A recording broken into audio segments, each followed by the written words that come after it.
Good evening, everybody, and welcome to Everything Vaguely Paranormal. Ho, ho. Wait, where's the third ho? The third ho's not here. I'm Shelley Pruitt, my partner in the paranormal tonight, Mr. Blake Smith, and of course, Mr. Ryan Roberts, arrested again. Again. Do we want to tell them why, or should they just have to go watch Patreon? Nah, if I could tell him why. Apparently, he wanted to take part in the Santa run this morning because, he's all getting, getting all buff and shit. And apparently, he didn't realize that it wasn't a clothing optional event. Yeah. And They I tried arrested to him at the tell him. starting line. Yeah, he never got out of the gates, which is typical of Ryan, but I digress. Oh, so you're stuck with the two chaotic energies. You are. Yay. And this is one of those evenings that I am sorry for the topic choice because I know a lot of you are going to be cooking. And I am the original OG germaphobe. I have had germ and anxiety about germs since I was little. So I'm the one who was, when COVID came around, it didn't bother me a bit because I was a hand washer from way back. Wash them till sometimes they would be all red and raw. So I've gotten better, but I still wash my hands. So whenever you're looking at that nice meal you're going to be eating tomorrow, or maybe even you've already eaten tonight, you're going to wonder, did they wash their hands? You're welcome. So, Blake, how are you doing this evening? And are you ready to hear about Typhoid Mary? I'm doing pretty good. I am actually really interested about this. So I know the only thing that I know about her is, obviously her name is synonymous with horrible epidemics and pandemics and all of that kind of stuff. So other than that, I don't really know much about her. So I know you've got a slew of information. I do. And you know me, I always do a deep dive and try to find you every detail. I'm going to give you the most complete story that I can. So I hope you enjoy it. And I hope when it's all over, you remember, wash your hands. Wash your hands. Wash your hands. So That's the moral of the story. Wash your hands. Wash your hands. So now in 2020, the world shut down. And every news bulletin and website in the world was filled with stories of the global health crisis and the scientific race to find a cure for the deadly coronavirus. And the public was terrified by this invisible germ that was killing without discretion. But this was not the first time that the world was helpless against an invisible threat. The Spanish flu epidemic of 1918, I'm bad with numbers, 1918 and 1920 had infected 25% of the world's population and killed between 17 and 50 million people. But even before that, in 1906, there was a killer disease that stalked New York City, and it was typhoid fever. Now, historians have theorized that typhoid fever has been around since 430 BC, and in Athens, an outbreak was believed to have killed 1/3 of the population and its ruler at the time, Pericles. And the disease is also thought to have killed over 6,000 people in the settlement of Jamestown between 1607 and 1624. Now, in the early days of medicine, there was very little that could be done about typhoid fever because no one really understood where it came from or how it was spread. And in 1838, while treating an outbreak, an English doctor named William Budd discovered that healthy people could get the disease from tainted water. And he learned this after performing autopsies on the deceased, and he found that there were ulcers prevalent in the intestines of the typhoid victims. So the doctor began to push for disinfection and to keep drinking water separated from wastewater. Yeah, that was happening. Sorry. And in 1849, another separate English physician named John Snow, who was researching cholera, was also advocating for clean drinking water. He had noticed that people got their water from the Broad Street pump in London, and they were getting sick, while those with private wells were not. Now, the Soho district in London, this time it was beyond filthy. And everything from slaughterhouse waste to animal droppings to human waste would drain into the sewers and create cesspools. And the city of London had decided to dump the sewer water into the Thames River, which contaminated the entire city's drinking water. Oh my God. Yuck. Oh God. First world problems. I'm glad we have Brita filters now. Yeah. Now, typhoid fever is still deadly today, and it's estimated that 11 to 20 million people contract typhoid fever each year, and 128,000 to 161,000 still perish from the bacteria. Holy shit. And the disease is caused by the highly contagious Salmonella typhi bacteria. Doesn't that look just like a nasty little germ? And it's spread through contaminated food and water. And it's most prevalent in countries with poor sanitation and a lack of clean water. And the bacteria first travels through the stomach. And if it survives the stomach acid, it moves into the intestines where it can stay active for 7 to 10 days. And from there, it can get into the tissue lining in your gut and make its way into the bloodstream. Now, once it's in the bloodstream, it can go anywhere in the body, including into your organs and your bones.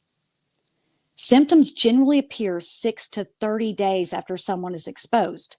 And the two main symptoms of typhoid fever are a rash and a high spiking fever.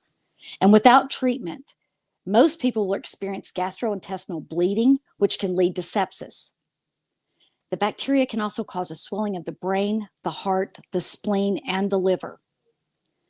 Now, the Salmonella typhi bacteria produces a toxin that helps the disease enter the cells and damage them.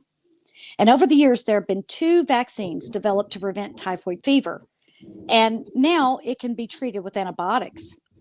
However, due to the resistance that we're now developing to antibiotics, it's making treating typhoid fever more dangerous and more difficult. And the dangers of typhoid fever do not end when the symptoms go away. Almost more frightening than the disease itself is the fact that there are asymptomatic carriers. And the Center for Disease Control and Prevention defines an asymptomatic carrier as a passive or healthy carrier who never experiences symptoms despite being infected. And in some cases, the microorganism can be carried in the body for decades. Oh, shit. And the person will shed the bacteria and infect others without knowing that they are deadly. Now, scientists knew about these human carriers, as they were once called, as early as 1870. They were silent, unintentional assassins, killing without ever knowing their power. But they are deadly nonetheless. Now, the cause of the spread of the disease was laid squarely at the feet of a woman named Mary Mallon. And at the beginning of the 20th century, she was an Irish immigrant working as a cook among New York's wealthiest families, who left in her wake a trail of scandal, controversy, and death. The most infamous and deadliest woman in the world would be given the moniker Typhoid Mary. And this is her extraordinary story. Now, in 1845, a famine had hit Ireland, and the country had already been struggling financially. And when their only cash crop of potatoes became diseased, they were devastated. The population was starving, and when they could no longer find food to feed themselves, nearly 2 million people left the country and headed for America. And the voyage across the ocean was difficult, and many didn't survive. But those that did arrive in America, their circumstances weren't much better. They were homeless, destitute, and faced an anti-Irish sentiment. There was a fear among many Americans that the Irish were emissaries of the Vatican sent to America to overthrow the government and return them to Catholic canon law. Yeah, okay. We're just going to skate right past that. Yeah. Ridiculous, right? Oh, my God. And the stereotype that was thrust upon the Irish was that they were loud, hard-drinking fighters and that they were way more trouble than they were worth. And many Irish immigrants searched for work but found businesses were unwilling to hire them. Businesses even went so far as to post signs in their windows that said, "No Irish need apply." So the immigrants would take the jobs that no one else wanted, digging trenches for water and sewer pipes, working in textile factories and laying railroad lines and cutting canals. Often, the working conditions were poor and the pay was little, but the newcomers persevered. Listen, I'm just going to say one thing. That little stereotype that you just said, I'm 30% Irish, and I'm going to say that we still hold up to that to this day. I got a little Irish in me too. Yeah. We are loud, hard drinking. And fighters. And fighters, yes. I'll take a swing on you. Yeah, absolutely. Always a little truth in every stereotype, right? Yeah, exactly. Okay. Well, Mary Mallon was born on September the 23rd of 1869 in Cookstown, County, Tyrone in Ireland. And 19th century Ireland was a land of contrasts, lush and beautiful, but also plagued by poverty and famine. Cookstown was a humble place. It was a home to farmers and laborers who wrestled a living from the land. It was a place of hard work and harsh winters. And Mary grew up in a modest stone cottage with her parents and her siblings. And her mornings were spent tending the livestock, her afternoons fetching water from a well, and the evenings by the fire listening to her father tell stories. The scars of the Great Famine that decimated the country just 2 decades before Mary's birth still lingered in every household. And these stories of struggle and survival deeply influenced Mary. They had taught her the value of resilience and resourcefulness. Now, Mary's mother was a practical woman with calloused hands, and she would tell her children that hard work was the only guarantee in life. And Mary was listening. She took her mother's words to heart. Mary wasn't just hardworking, she was determined, headstrong, and fiercely independent. Even as a child, she had an innate sense of pride, and she hated the idea of charity and believed in earning her keep. But despite her diligence, there was very little opportunity in Cookstown. Now, Mary's family constantly struggled to make ends meet, and Mary dreamed of a life beyond her village. She'd heard stories about America, the land of opportunity. Letters from relatives spoke of jobs and wages and the chance to escape the cycle of poverty. And for Mary, America represented a beacon of hope. So in 1883, at the age of 14, Mary made the life-altering decision to leave Ireland and join the wave of immigrants heading to the United States. Her family pooled their money, what little they had, to pay for her passage on a steamship bound for New York City. And she traveled alone. Holy shit, at 14. Oh my God. Yeah. Wow. And this was not uncommon for young Irish women at the time who were seeking to work as domestic servants in America. They would very commonly travel alone across the ocean. Yeah. And of course, the journey across the Atlantic was grueling, and Mary shared cramped quarters and steerage with dozens of other passengers. The stagnant air was thick with the smell of salt water and unwashed bodies. The days were monotonous, broken up only with the occasional glimpse of dolphins or other passing ships. And Mary spent her time quietly, keeping to herself, but she was keenly observant and took note of her fellow passengers' different accents and their mannerisms. And when the Statue of Liberty finally came into view, Mary was overwhelmed with emotion, and everything became real. She had left behind everything she'd ever known, her family, her home, her country. She had risked everything for the promise of something new, and that promise was about to be fulfilled. When the ship docked at Ellis Island, Mary joined the throngs of immigrants being processed by stern-faced officials. And after a long wait, Mary Mallon was granted entry, and she was ready to start a new life. I couldn't imagine. I always think about that because I do a lot of genealogical research and stuff. Just the choice to just leave everything. I know a lot of like my ancestors and stuff. I know that they didn't have a choice. They had to come over to America and to escape poverty or whatever, all those things that you had just said. But at 14 to do it alone, and imagine the sight that she sees when she arrives. And to be brave enough to do it, to be brave enough. Yeah. I don't like to leave my damn house. I don't either. And you know what a germaphobe is. What germaphobe I am. I can't go without a shower. I get a little nutty whenever I need to be bathed. Now, New York City in the late 19th century was a chaotic and bustling metropolis. The streets were crowded with vendors and horses and streetcars, and the air buzzed with the sounds of different languages and noises and music. And for a girl from a quiet Irish village, the city was overwhelming.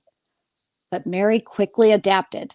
She found lodging in an Irish immigrant community where she was surrounded by familiar accents and customs, and she felt a little more at home.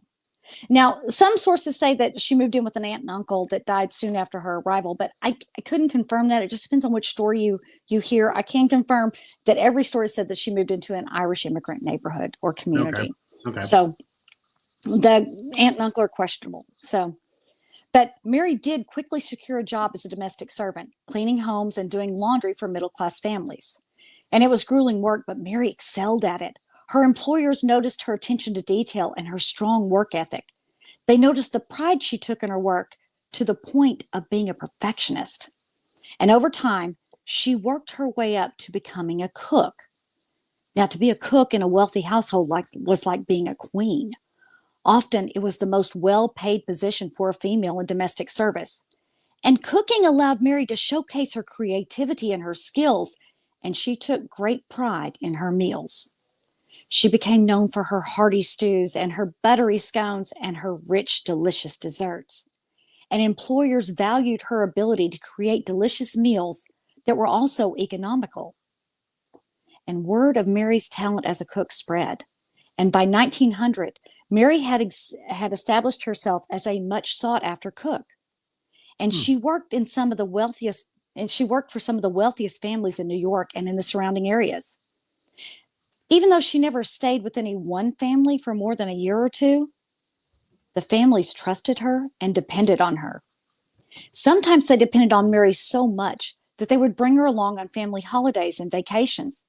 And Mary was never really picky about who she worked for, as long as they treated her well and they paid her on time. But you see, Mary's rise was not without its challenges.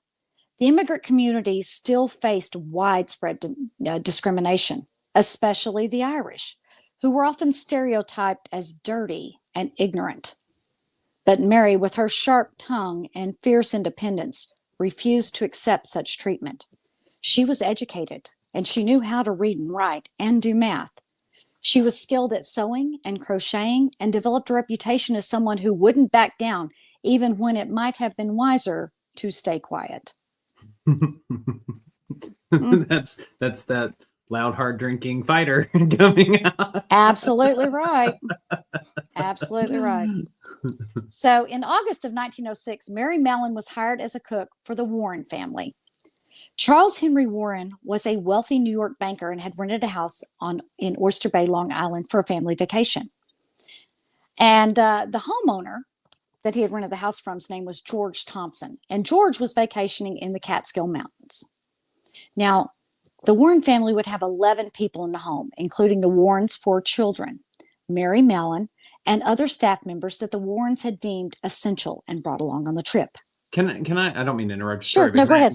Do we know if she was over here as like an indentured servant, or is it just she made the choice and she started this now? Okay. All right. She bought her passage. Oh yeah, that's right. They pulled their money and bought the passage. That's right. Never mind. So just making sure that I was trying to make sure I fully understood that question. Yes, she came in free and clear. She bought her passage and made her way over. Okay. So they brought along with them their staff and their 4 children and Mary Mallon, and they were considered essential members of the household. So when Mary arrived at the sprawling summer estate in Oyster Bay, it was a beautiful day. The house sat perched on a hill overlooking the glittering waters. It was a picture of wealth and refinement, and the manicured gardens buzzed with bees and the smell of the salty air mixed with the scent of the blooming flowers. And Mary had been hired to oversee the kitchen during the vacation. It was a well-paid position, and she was proud to work in such an esteemed household. So she set to work with her usual determination. She planned the menus and selected the finest ingredients from the local markets. She woke at 6 a.m. to prepare breakfasts of fresh-baked bread, buttered eggs, and sweet preserves. And then she followed with lavish dinners of roasted meats and crisp salads and desserts, like her signature dish of homemade ice cream with berry sauce. And the family lavished compliments on Mary for her wonderful meals. There is no better cook in all of New York, she thought to herself one evening as she kneaded the dough for the next day's bread. Now, the work was never ending, but Mary didn't mind. She was constantly cooking or cleaning or organizing or shopping, and the Warrens were very happy with their cook. But they did notice that Mary was very private, and she always kept very tight-lipped about her past. She kept to herself and didn't engage in gossip or idle chit-chat with the other servants. Now, that year, the peaches in Oyster Bay were some of the best that had been in years. And Mary purchased some of the peaches for the household and thought it would be nice to make the family some homemade ice cream with the fresh peaches as a topping. And that summer was hot, so she made enough to share with the servants and the gardener. And everyone enjoyed the frosty treat and thought how lucky they were to have Mary. Now, at the end of August, That looked really good. it did look good, didn't it? Now, at the end of August, the Warrens' 9-year-old daughter, Margaret, fell ill. She was weak and lethargic and didn't want to play outside with the other children. And then she developed a headache and a fever, and then she began to have issues with her stomach. Now, Mrs. Warren thought the girl perhaps just had a summer cold. But as the days passed, the fever continued, and Margaret's stomach issues became so severe that she couldn't control her bowels. Mm. And then she began to cough, and she developed a rash that spread all over her body. And when Margaret's fever spiked, she became delirious. And that was when the Warrens called the doctor. And unfortunately, the doctor diagnosed Margaret with typhoid fever. And the Warrens were terrified. In 1906, 1 in 5 people diagnosed with typhoid fever died. And there was no cure for this extremely contagious disease, and all that they could do was pray. Now, between August 27th and September the 3rd, Mrs. Warren, Margaret's older sister, and 2 maids, and the gardener all contracted typhoid fever. Mr. Warren had been exposed to typhoid in the military and recovered, so he had a naturally developed immunity to the disease. But their 2 sons, they were still at risk. So Mr. Warren quickly sent them away to stay with relatives in New Jersey. And the rest of the family fled back to their Upper East Side townhouse in Manhattan. The only people that remained at the house were the gardener and Mary Mallon. Now, when the owners of the house, Mr. and Mrs. Thompson, returned at the end of the summer, the house was in wild disarray. The windows were shuttered and the grass in the gardens were overgrown. And the Thompsons had no idea what was happening, even though the story of typhoid fever in Oyster Bay had been reported on the front page of the New York Times. When George Thompson was alerted to the article, he was shocked to learn that the paper blamed his home for the outbreak. Mm. The article speculated that the water was contaminated because no one else in Oyster Bay had become ill. And now the Thompsons were concerned that if their house developed a reputation for making people sick, they wouldn't be able to rent it out anymore. Or even worse, the county might condemn the property or burn it down to protect the public. And so they had to work quickly. They called the public health department and asked for an inspector to come to the house and check it out. Well, the officials showed up and immediately tested the water for any kind of contamination. They poured fluorescein, which is an orange dye, into the second floor toilet and turned on all the faucets in the house. If the water ran orange or had a reddish tint, that would indicate that the toilet plumbing had leaked into the water supply. But the water ran clear. So they collected samples from the stable and the servants' bathrooms and the cesspools under the house and from the well. They sent the samples to the lab for testing, but all samples were negative for the Salmonella typhi bacteria. Now, back in New York, the Warren family had started to recover from the disease. So, finding nothing and with no one else in Oyster Bay becoming sick, the public health department closed the case and wrote it off as an isolated incident. Now, places like Oyster Bay and Fifth Avenue were shocked. Typhoid was a killer, but it belonged in another world. The disease thrived in the overcrowded and unsanitary conditions of New York's slums, such as Five Points, Prospect Hill, and Hell's Kitchen. It wasn't in the affluent areas. Well, in that same year, there were over 3,467 cases of typhoid fever reported in New York that resulted in 639 deaths. But the gossip mill churned in Oyster Bay, and the Thompsons and their house were being avoided, pardon the pun, but like the plague. No, you didn't. Yeah, I did. Sorry. I'm sorry. Couldn't resist. There's Go my on. cheesy joke for the day. Oh God, go on. I'm sorry. That got me. That just tickled me. Now, Mrs. Thompson knew that her reputation would never recover if they didn't find the reason for the outbreak. And Mr. Thompson knew he would never be able to rent this house again unless it was proven safe. So they hired a man named George Soper to investigate and hopefully restore their good name. Now, George Soper was not your typical detective. He was a civil engineer by trade and had become something of an expert in sanitation. He held a doctorate from Columbia University, and he was the managing director of a research laboratory of the Public Health Department of New York City. And Soper had previously been hired by New York State to investigate disease outbreaks, specifically typhoid fever. And he later wrote about himself, "I was called an epidemic fighter." Douche alert. Anyway. Damn, Shelley. You can't nickname yourself. That's just no, weird. you can't. You can't. You can't do that. An So he labeled epidemic himself fighter. an epidemic fighter. Mm-hmm. Yeah. Yeah. Yeah, you can't give yourself He's a nickname like he's that. quite the character. He's quite the character, as you're going to see. Sorry, I'm tickled enough by my place. Now, today we would call George Super. We'd call him a contact tracer. And a contact tracer is someone who traces the movements of an affected person and identifies who they've been in contact with to prevent the further spread of disease. Mm-hmm. They're basically looking for that patient zero. And George Super, he went straight to work. He too, just to make sure they hadn't missed anything, checked the water supply and he ruled it out. And then he happened upon the idea that perhaps it was freshwater clams that could have been the source of the infection. But they too were ruled out when he discovered that not everyone who got sick had eaten the clams. And the house was not dirty or unsanitary, so the living conditions were also ruled out. Now, facing a dead end, Super decided that he would conduct interviews with those in the house at the time. And as he stitched together his timeline, he found his suspect, Mary Mallon. She was the only person to have contact with something that everyone who had fallen ill had eaten. And he wanted to talk to Mary.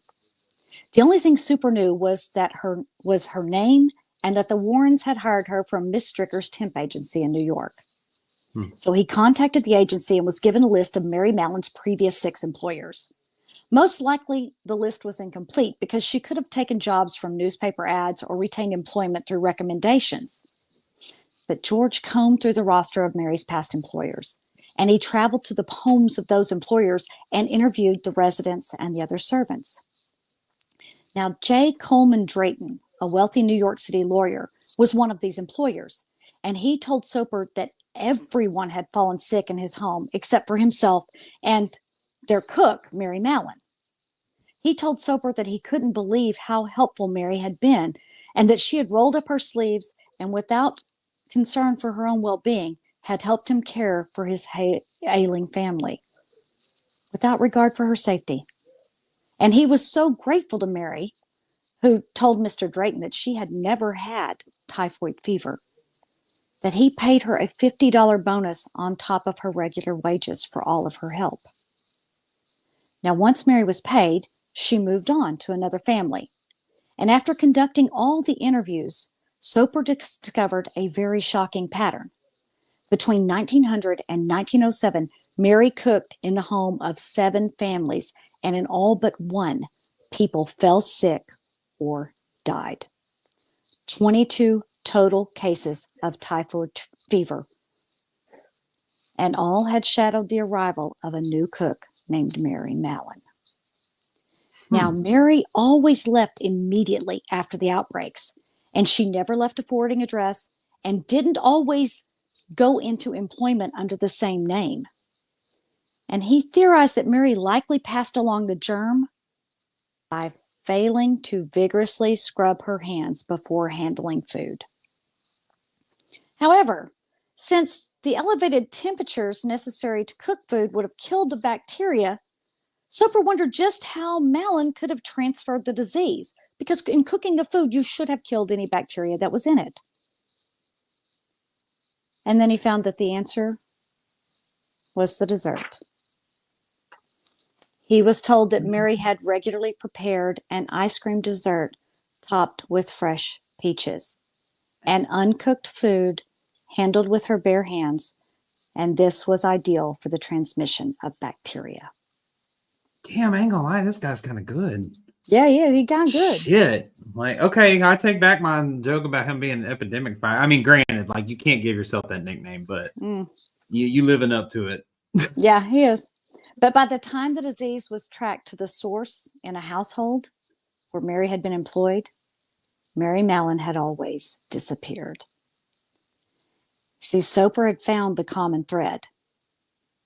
He certified the house as blameless and that the cause of the outbreak, he certified, he went back to Thompson's and he certified that the house was blameless as to the cause of the outbreak. And the Thompsons' lives returned to normal. Now he just had to find Mary Mallon.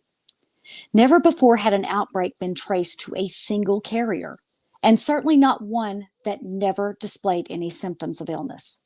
She was the first person in North America identified and analyzed as a healthy carrier, and Soper had to find her. In March of 1907, George Soper started stalking Mary Mallon. Yeah, that's a little scary, isn't it? But he is good. He is good. I mean, he's good. Well, I mean, yeah, you talk about stalking her, but I mean, he has a legit reason about why he's trying to stalk her. It's not your typical, I mean, he's figuring this shit out. Like, I mean, he is. I didn't even register in my brain about the damn desserts. And you mentioned the ice cream probably about 3 or 4 times before we ever got to that part. And then when you were like, the dessert, and I was like, son of a bitch. The only thing that wasn't cooked that she was handling was the fresh fruits. Now, after the incident with the Warren family in 1906, Mary had moved from household to household working as a cook. And it wasn't until 1907 that she resurfaced, working in the 8th household at a Park Avenue home of Walter Bowen in Manhattan. Now, by the time Soper arrived, Mr. Bauer's only child, his 21-year-old daughter, was sick, as well as one of the servants. Walter Bowen's daughter was the first person that Mary Mallon infected that would die. And the stage was set. George Soper and Mary Mallon were about to meet face to face for the first time. He had been hunting her down for weeks, and he had finally found his white whale. George Soper found Mary in the kitchen.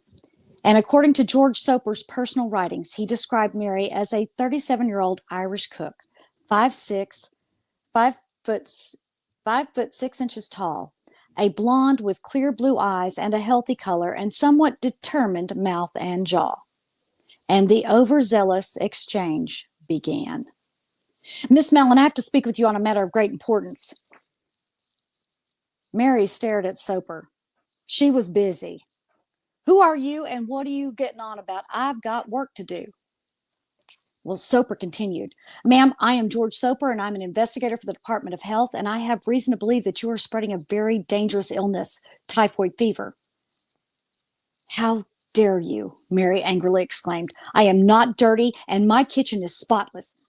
Now, Miss Mallon, this can all be cleared up if I could just obtain for testing a few samples from you. And Mary interrupted him. What are you talking about? What kind of samples? Blood and urine and stool samples, ma'am. You better get out of my kitchen. Get out. I've never had typhoid fever and I've never been sick. And Mary grabbed a carving fork from the counter. You want blood, she said, as she advanced towards Soper. And he turned around and fled. I think I went too. Now, he claimed later that she was a very large and strong woman, standing about 5'6", with anger flashing in her blue eyes as she wielded the carving fork. He also said that she used rough language and she swore at him, and things came out of her mouth that a lady should never say, and that this had terrified him, and he did not know what she was capable of. capable of, so he had left. Now, most likely, this was a story he concocted to save face when retelling the story of how he was chased out of the house by a woman. Yeah. He even went so far as to claim that Mary was more of a man than a woman. He said, nothing was more distinctive about Mary as her walk, unless it was her mind. The two, her walk and her mind, shared a peculiar communion.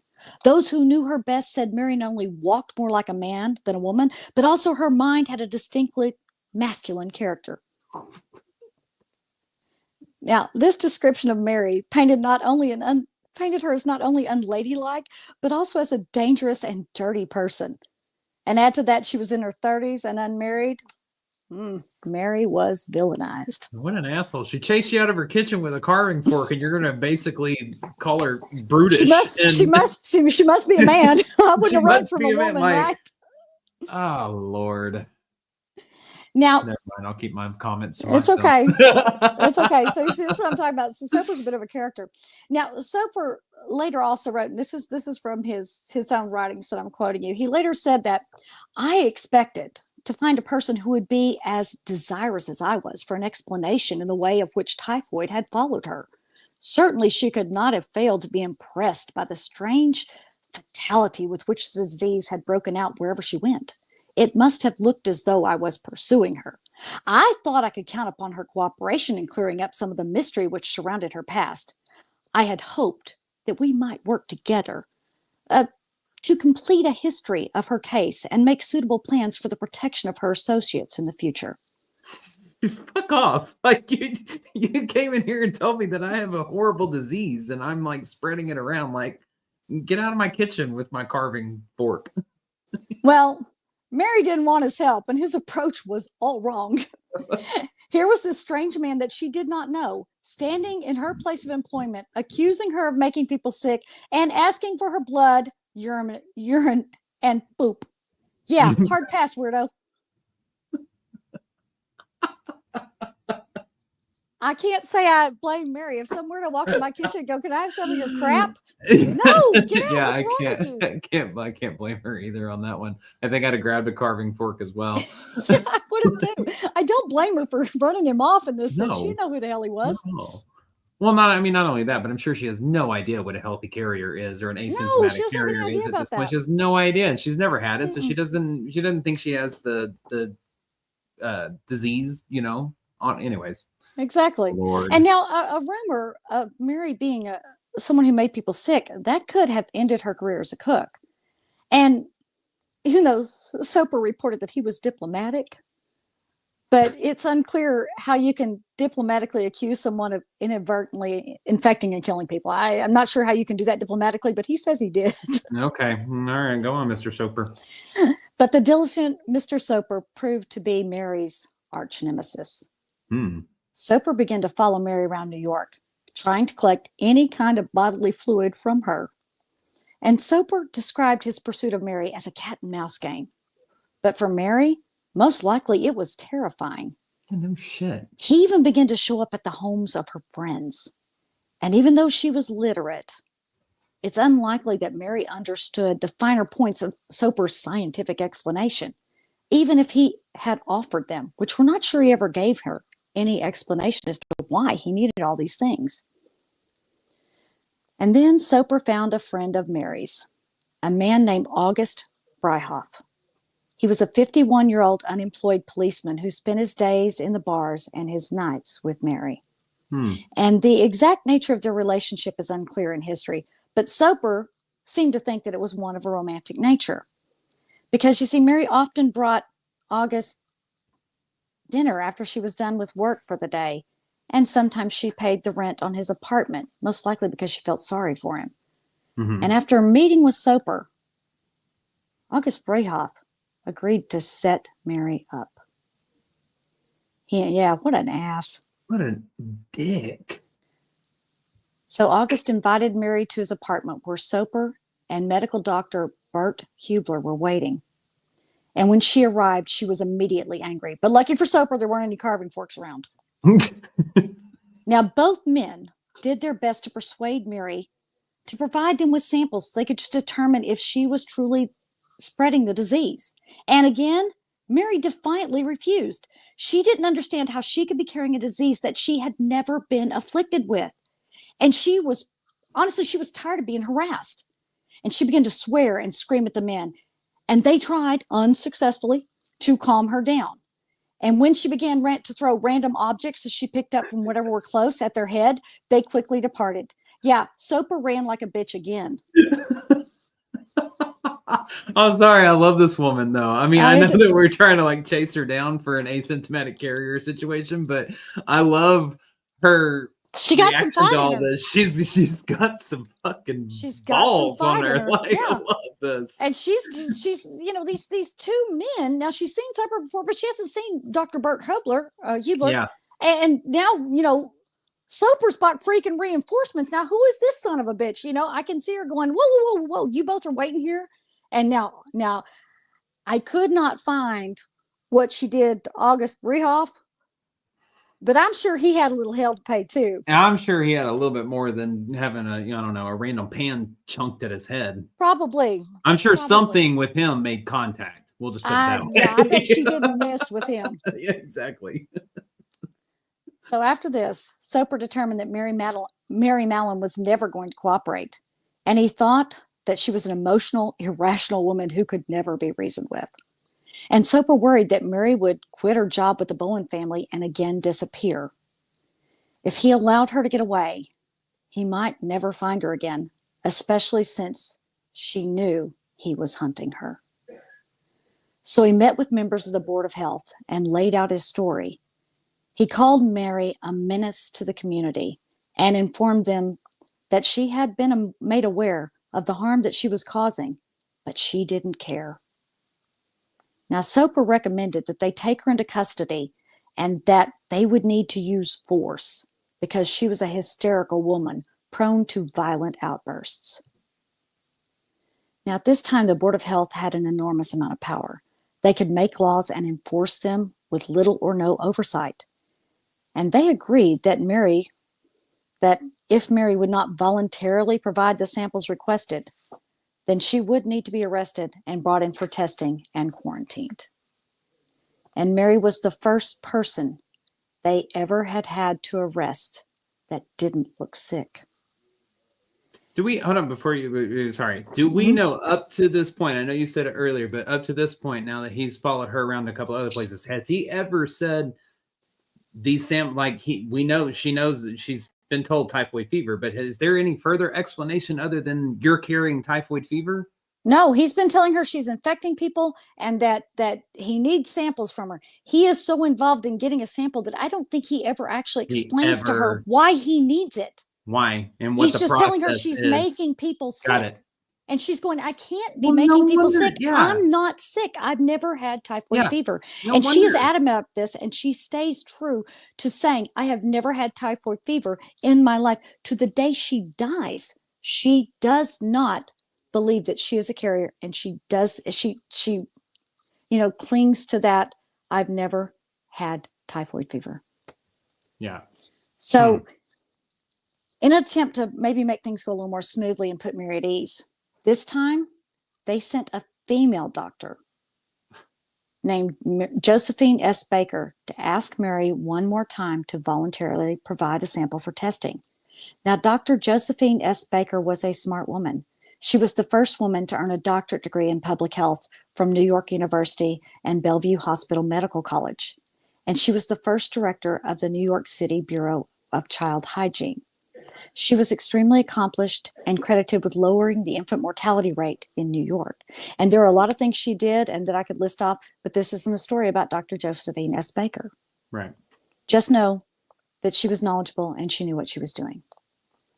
However, no one had told Dr. Baker that Mary had previously scared the hell out of two grown men or that she had chased Soper with a carving fork. So when Ms. Baker showed up, Dr. Baker showed up at the Bowen residence, and she attempted to retrieve samples that she needed from Mary, Mary flat out refused and sent Dr. Baker away. Now, unsure of what to do, Dr. Baker called her bosses to seek guidance. Her supervisors told her to come back tomorrow, and they would provide 3 policemen to accompany her to the house to request the samples from Mary. And she was instructed that if Mary refused, that she was to be forcibly put into an ambulance and taken to the hospital. The next day, they arrived at the Bowens residence. Dr. Baker posted a policeman at the front door and one at the back, and the third went in with Dr. Baker to the servants' entrance, and they knocked on the door. When Mary answered, she was again holding a carving fork, and she lunged at the doctor and the officer and disappeared back inside the house. Now, the pair gave chase, but they couldn't find Mary. The doctor checked with the officers outside to confirm that Mary had not exited through either of those doors, so she had to still be inside. So they did an extensive search of the house, but no Mary. They questioned the other servants, who claimed that they had no idea where Mary might be hiding. And about to give up, they made their way outside to search the backyard, and they discovered footprints in the snow. Apparently, during the search, Mary had made her way outside, grabbed a chair, and jumped over the fence to escape them.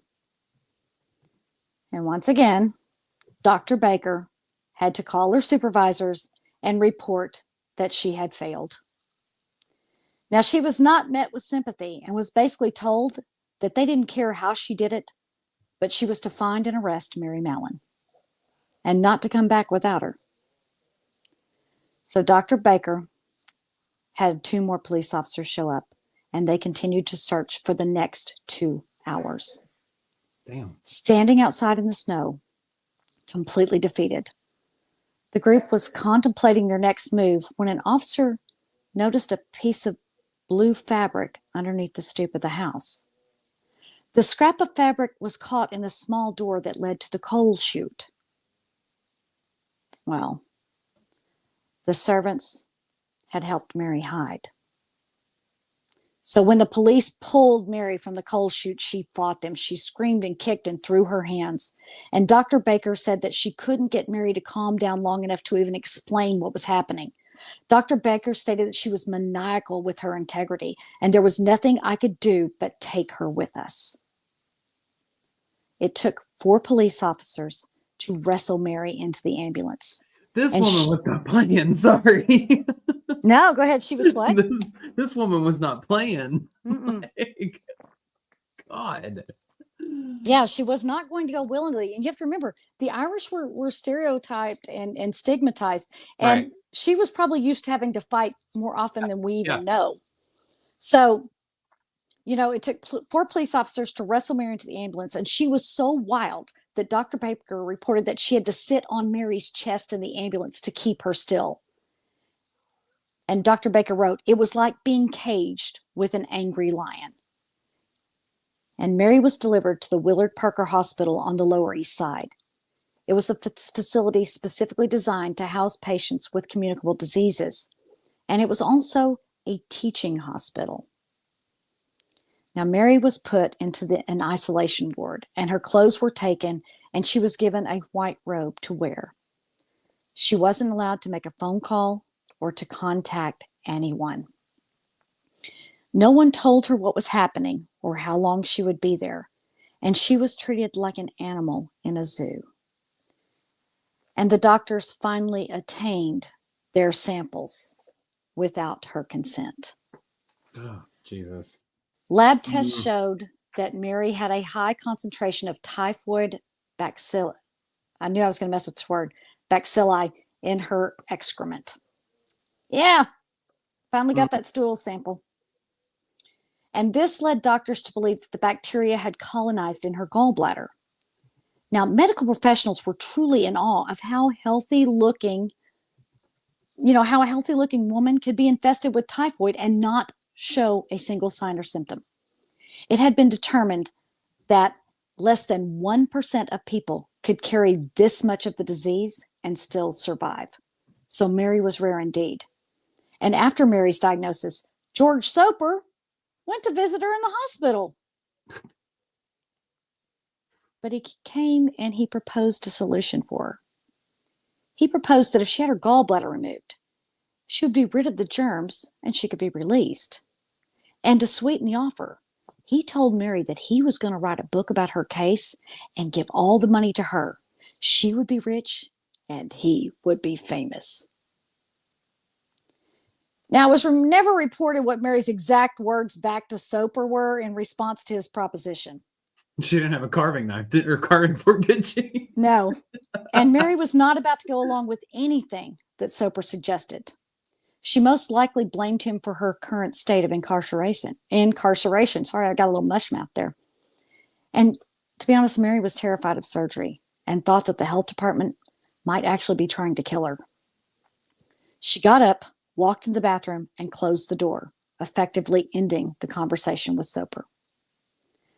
The New York American newspaper, run by William Randolph Hearst, published a story about Mary, and the headline read, "Human Typhoid Germ." It was yellow journalism designed to sell papers without regard to truth, evidence, or fact. And no one knew her true identity, but the paper reported that she was infested with the germs and was being held prisoner and was closely guarded due to her escape attempts. Now, she did try to escape when they were trying to drag her in, but once she got into the hospital, she didn't try to escape. So this was completely fabricated for the purpose of selling newspapers. Right. Now, shortly after the media began covering her story, Mary was sent to North Brother Island and quarantined at Riverside Hospital. The island was located between the Bronx and Rikers Island, and it was essentially a leper's colony. She was given her own small bungalow with indoor plumbing and a gas stove, which were luxuries that she wouldn't normally have been able to afford. Mm-hmm. And they allowed her to have a little dog to keep her company. And Mary would be held prisoner there from 1907. Oops, how did I get turned? I was like, I don't know, you're turned sideways though. Okay. Hang on. Oh, look, it's a one-man show now. No, I'm just kidding. No, she will be back shortly. We don't know what happened. This is what happens when you have a live show. I don't even know where she was in her little lineup. We'll give her just a few minutes. Anyways, no, this is all interesting to me because I knew enough about, I knew very little about Typhoid Mary. Let me get that right. I just knew that her name was synonymous with, pandemics and epidemics, like I said in the beginning. I didn't know that she was such a freaking fighter the way she was, with a carving fork. I'm gonna start using that as a weapon for whenever I run into people at parties that I don't like. I'm just gonna carry a carving fork with me. Ladies, I think you should too. I think it sounds fun. It sounds like a interesting way to get people to back up from you. So I like this woman though. She's back. Maybe. I'm having an issue. We can here. I don't know what it is. That's all right. We can see you, but unplug and plug back in so your microphone sounds perfect too. I'm just having all kinds of hell tonight, aren't I? I was just telling them I'm going to start carrying a carving fork with me everywhere I go because it sounds like a great way to get out of a conversation. Just pull it out and point it at their face. Tell them to back up a little bit. Why not? Now, Mary was tested numerous times while on the island, and sometimes her test came back negative for the Salmonella typhi bacteria. And this meant that she was an intermittent carrier, which is even more rare than a healthy carrier. So sometimes she was safe and sometimes she was not. And after 1 year on the island, the health department considered letting her leave. But when they asked her where she would go, she responded, New York City. But New York City did not want her.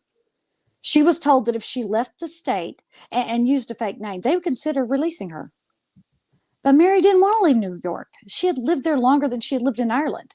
And she didn't want to hide. She wanted people to know that she had been falsely imprisoned and that she didn't have typhoid fever and that she was certain of it.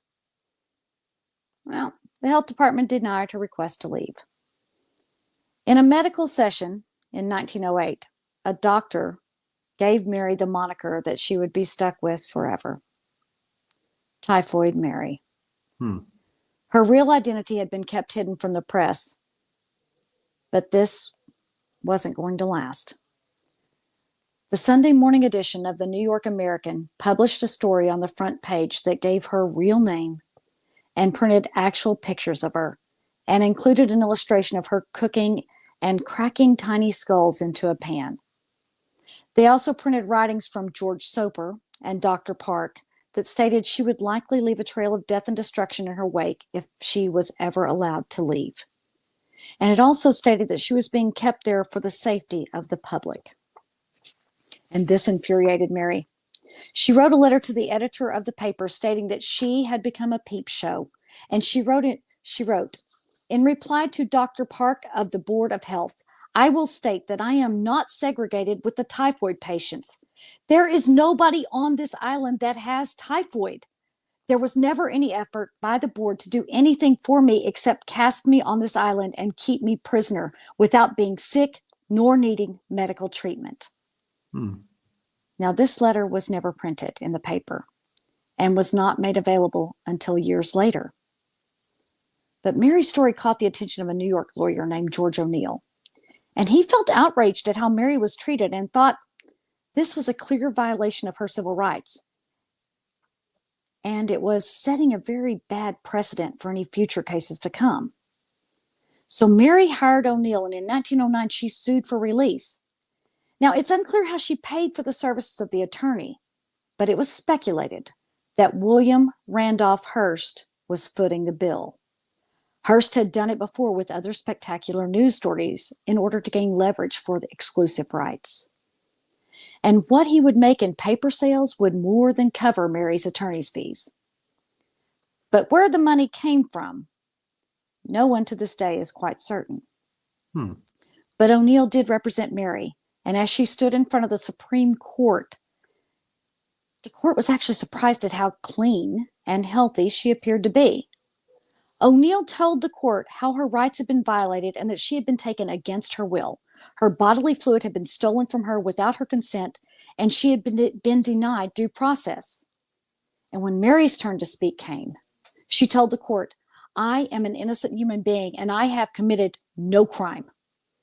I am treated like an outcast, a criminal. And it's unjust, outrageous, and uncivilized. It seems incredible that a Christian community could do this to a defenseless woman. I don't know about you, but I would never consider Mary Mallon defenseless. Suddenly I'm tongue-tied. Sorry about that.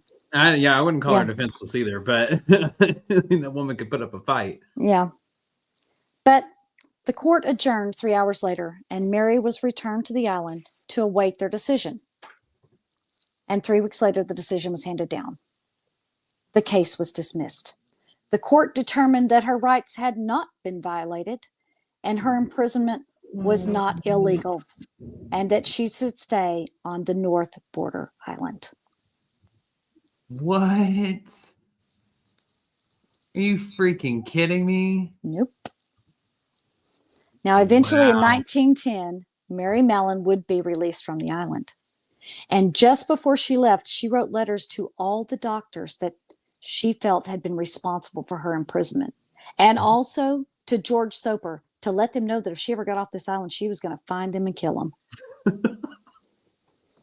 I'd hate to be the receiving end one of those letters. Oh, shit. But in February of 1910, the new health commissioner, Dr. Ernest J. Letterly, offered Mary a compromise. He said that she could leave the island if she promised to never work as a cook again, and promised to keep her hands clean and take precautions to keep others safe, and promised to report to the health department once a month. Mary quickly agreed and signed the affidavit agreeing to the terms of her release. And just like that, she was a free woman. Mary did her best to follow the rules, and even though she did not believe she was a health risk, she followed them. She got a job as a maid and a laundress, and the work was hard and the pay was pitiful, but she tried. And for over a year, she dutifully reported to the Department of Health, and then suddenly, she just stopped checking in. She was struggling financially, and one of her only friends, August Bierhoff, the traitor, he had died from a heart condition. So she was mourning the loss of him. And she also filed a lawsuit against the Board of Health in New York City for false imprisonment. She asked for $50,000 in damages because she had lost wages. She was a cook, And it was the only thing she really knew how to do well, and they were preventing her from working. And the damage done to her reputation made it almost impossible for a woman labeled Typhoid Mary to retain employment of any kind. But once again, the case was dismissed. Jesus. Now, in the fall of 1912, she again stopped reporting to the health department, and Mary Mallon vanished. But in January and February of 1915, typhoid fever outbreaks began appearing in the Sloan Maternity Hospital in Manhattan. 25 people were infected, and 2 of them had died. The hospital administrators were confounded. They had a sterling reputation and had no idea how the disease had gotten into their walls.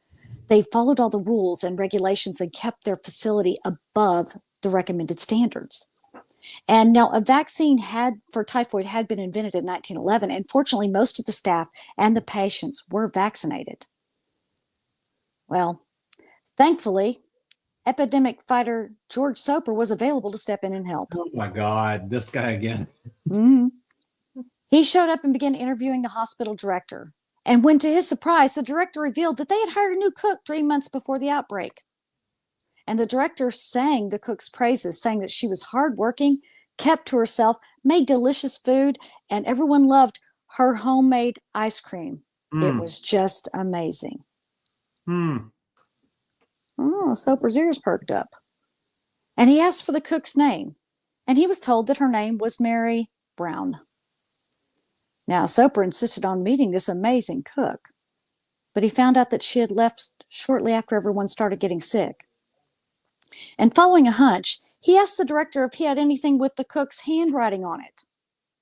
The director did, and he provided it to Soper. Soper compared the handwriting to the letter that he had received, the death threat, and found it to be a match. An arrest warrant was issued for Mary Brown, aka Mary Mallon, aka Typhoid Mary. This time, she would not evade arrest for long. A sharp-eyed police officer spotted a woman in a long dark veil entering a house in Corona on Long Island. He said that he knew it was Mary Mallon based on the description of how she walked, like a man. Mm-hmm. Wow. So he called in a squad of police to surround the home, and they took Mary into custody. She was sent back to North Brother Island, to her little bungalow, and to her little dog. They began to insist again that if she would just have her gallbladder removed, if she would just have the surgery, she could be free and leave the island without risking infecting others. But again, Mary refused, and she sealed her own fate. There would be no other chances at freedom for Typhoid Mary, and she spent the next 23 years of her life as a prisoner in forced isolation. She died on the island alone in 1938 from pneumonia. Only 9 people attended her funeral mass at St. Luke's, and none stayed to see her lowered into the ground.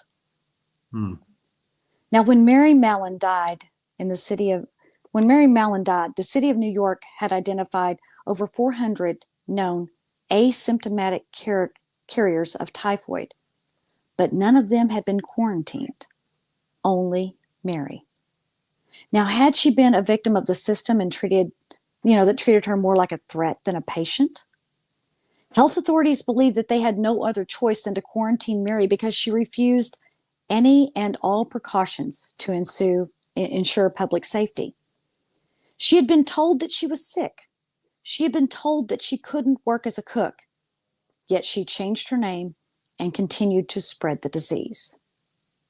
So did the ends justify the means? Was it right to essentially violate the rights of one for the good of many? Was she kept in exile because of the court of public opinion that had turned against her after she squandered her chance at freedom? Mary was one of the unwanted ill. But there were advancements in medicine due to Mary being studied by epidemiologists. Her strange and rare case gave new insight into typhoid fever and how it could replicate and incubate.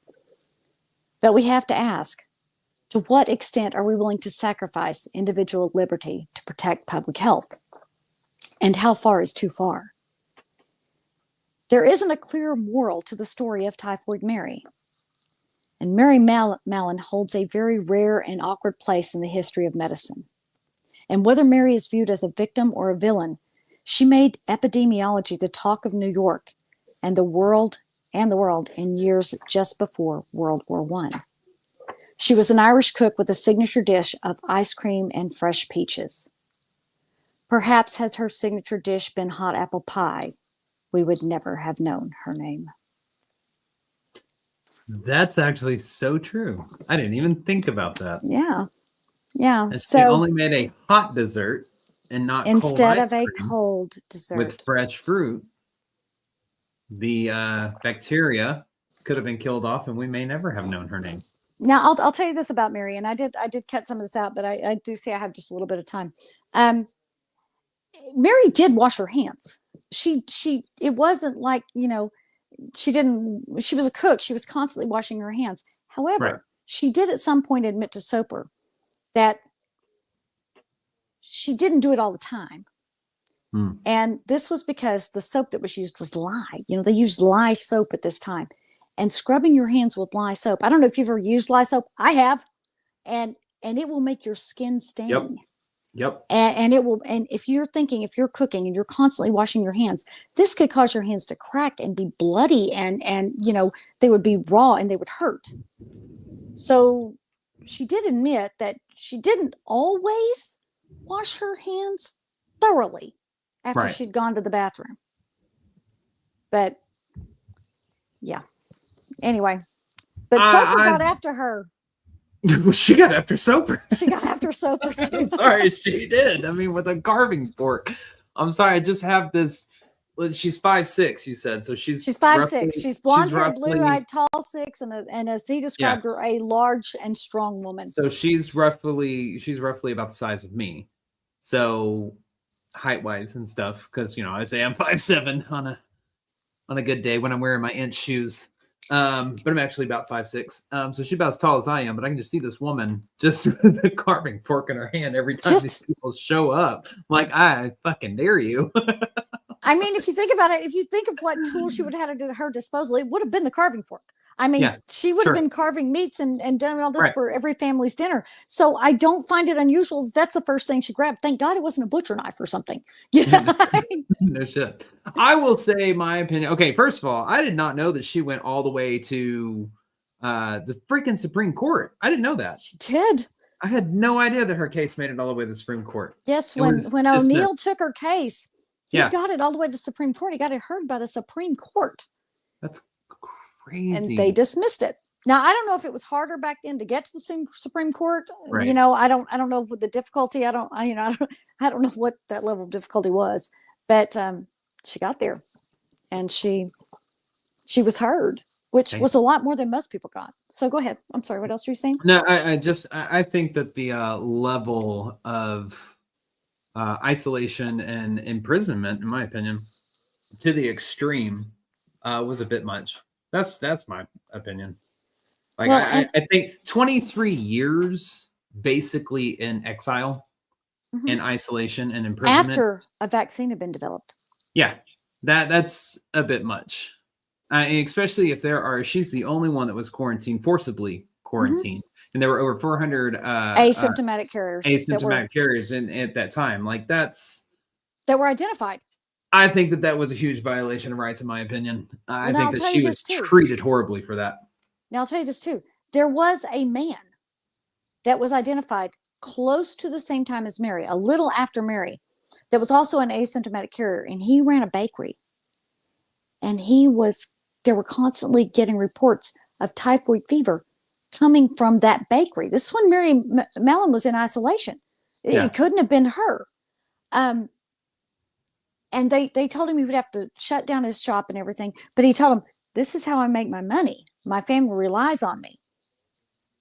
And so they went, okay, just be more careful. And they let him continue running his bakery. I'm going to say it. He was a man. He was a man. I'm going to say it. He was a man. He made the money. He was head of household. She was a woman. She was Irish. He was not an immigrant either. Exactly. So that's why I put in, how far are you willing to go to take Yeah. away one person's, liberties and civil rights for the good of many? Well, with Mary, you were willing to chunk her on an island and leave her there to fend for herself. With all these other people with communicable diseases on this basic leper colony, they will tell you that island is still there, but they do not allow anyone to come on it. It's basically an abandoned leper colony. All the buildings are still there, but the government, the New York State, will not allow anybody out to that island. I am thinking we need to find a friend and we need to go investigate freaking North Brother Island. You have fun. I want to go. Fun because you don't know how long that shit can be out there for some. There may be an animal out there that's going to scratch you that has it because their grandfather. I don't know. I'm making shit. What, you worried I'm going to turn into a werewolf or something? So then I'm going to become a lycanthrope? You're going to. What is that called? Stricken with lycanthropy? Is that what it's called? Lycanthropy? Yeah. Yeah, look at me with a big fucking word. Hot damn. Yeah, you're gonna become a Wendigo. I can just see it. Okay. I think I'd rather be a werewolf. Shelley the Wendigo. No, that doesn't have a ring. Shelley the werewolf. Anyways, no. I mean, there's got to be a reason why you're not allowed to go out there. I'm sure there is. I mean, and you just want to what? I'll wear a hazmat suit. I want to go investigate for spookies. Mary Mallon died out there. I want to talk to her ghost. I'll be like, bitch, tell me what really is going on here. I want to talk to her ghost. I guess you want to go to Chernobyl too, don't you? Oh, I do. I would love to go to Chernobyl. I'd love to go. They have radiation suits you can wear. You'll be fine. They won't let you be out there that long. I'm sure there's regulations and stuff. Be fine. Be fine. Yes, let's go to Chernobyl. I'm going to go there too. You want to go visit Mary Curie's grave? Oh, yes. Love to go see Madame Curie. Marie Curie's grave. Yes. All of them. Of course you do. Shelley's going to come back with freaking radiation lycanthropy. Maybe the radiation will kill the typhoid, the salmonella typhi bacteria. Hey, it'll all be good. See, one cancels out the other. It might. But back to Mary Mallon, Typhoid Mary. Shelley always wants to go where she's not allowed. It's like waving a red flag in front of her. Oh yeah, that's so. I'm the bull, baby. Here I come. That's so yeah, true. But anyways, I do. Yes. I get into places I'm not supposed to all the time. Allegedly. we allegedly have some of that on film. Anyways, allegedly, but this is why we need Ryan in the center to our teeter-totter. Yeah, I know. We're kind of off the rails. It's all right. That's all right. No, Mary. Yeah, just back to her case though. I mean. Imagine if that would have been 2020 and they would have been like, hey, by the way, you've infected 100,000 people just by breathing in the same room. I mean, New York City obviously has a crap ton more people there now than it did back then. People go ape shit banana crazy for that today. I mean, that just seems like it was just such a huge violation of civil rights, liberties, and stuff like that. But I think that there was many factors that played into it. She was Irish. There was anti-Irish sentiment at the time. She was a woman, which, let's be honest, around the time that all this broke out, there was a anti-woman sentiment as well. So she had two strikes against her already. I think I think there was a little bit of discrimination, prejudice, maybe bias thrown in there whenever they decided to haul her off and isolate her a little bit.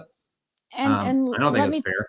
Let me tell you that she is only directly linked to 3 deaths, the 2 at the hospital and Mr. Bowen's daughter, the 21-year-old, at the last house she worked. Now, she is directly linked to, let's see, there was 25 in the hospital, people that became sick. There were 22 in the, 23 if you count Mr. Bowen's daughter. 23 in the 8 households that she worked in. Those are direct links to her. Less than 50. And that's it. Less than 50 and 3 deaths. You got to remember, though, she did work jobs on days that she was off. She'd take a job out of the newspaper and just go. So how many she actually infected is really unknown. But she was a very rare case. She was truly one of the rarest specimens of an asymptomatic carrier. And the fact that some days she was fine and some days she wasn't, that was even more rare. And the amount of this bacteria that was in her gut was alarming. It actually scared the scientists and the doctors. They had no idea how somebody that had that much, it was like it was living in her gallbladder, and it was like a symbiotic relationship. It wasn't making her sick, and therefore she was being allowed to stay there and produce just all this bacteria that she would just shed off her skin. It would work its way out. That's where it had taken up residence, was in her gallbladder. And maybe had she just had that done, she would have been allowed to leave. But you have to remember, surgeries back then, they were real iffy. And there was just as much likelihood that you would die as you would be fine. And even though the gallbladder isn't a necessary organ, and she was not willing to be cut on. And I can't say I blame her. I don't think I blame her either, because up at this point, I mean, she's been hunted, she's been stalked, she's been harassed, she's been, treated unfairly, in my opinion, falsely imprisoned, held in captivity, essentially, to be studied, poked, and prodded.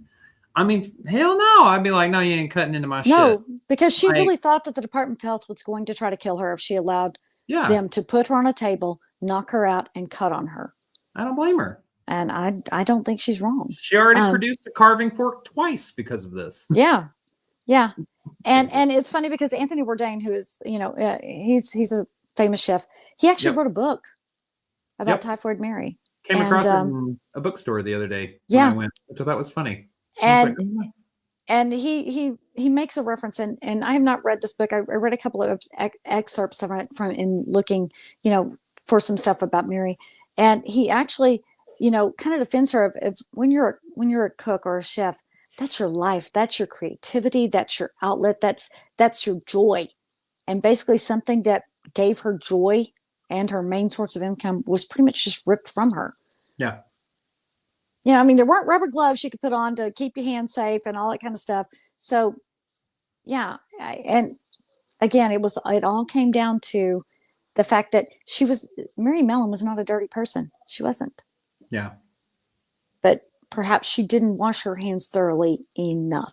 But the temperature of the water that it would have taken, the water temp would more than likely have burned her hands if she were just to put her hands underwater and rinse them and not use soap. Even if she used hot water, that water would have to be so hot that it would have burned her hands in order to kill the salmonella typhi bacteria if it was on her hands. So really, unless she used soap every single time, she was probably going at some point to infect someone. She wouldn't have been able to escape it. Should have made hot apple pie, girl. I know, should have made hot apple pie. So again, people, whenever you're enjoying your delicious meal, choose the hot apple pie over the ice cream. Take the hot apple pie. Leave that freaking ice cream alone. And with that, Blake, why don't you tell them everything they need to know? All right. Well, don't forget, After Dark with EVP Season 3 is currently streaming on Paraflix Paranormal Plus the entire season. We have 7 episodes in that. Plus, we've got 8 episodes in Season 1 and Season 2. All of those are available on Paraflix Paranormal Plus. You will not find that anywhere else other than that platform. You can get Paraflix on Amazon Fire, Roku TV, Apple TV, iOS, and Google Play. For you audio listeners, you can use the link in the show notes, or everybody, you can go over to our Facebook tomorrow morning, which is Wednesday morning, to sign up. You're going to click on the Linktree link, and there you'll find the Paraflix link inside there. Make sure you use our code AFTERDARK25 for 25% off your annual subscription, which I think makes about $37.50. Also included in that Linktree link is our Patreon page. Our Patreon is the fastest and easiest way to directly support the show. For just $5 a month, you are going to instantly unlock well over now 400 Patreon exclusive videos, which is content you won't see anywhere else either. Your support goes directly to the show and helps us keep bringing you these little wonderful medical, ghostly, true crime adventures. I don't know what to call it anymore. Alien adventures. Next week is aliens.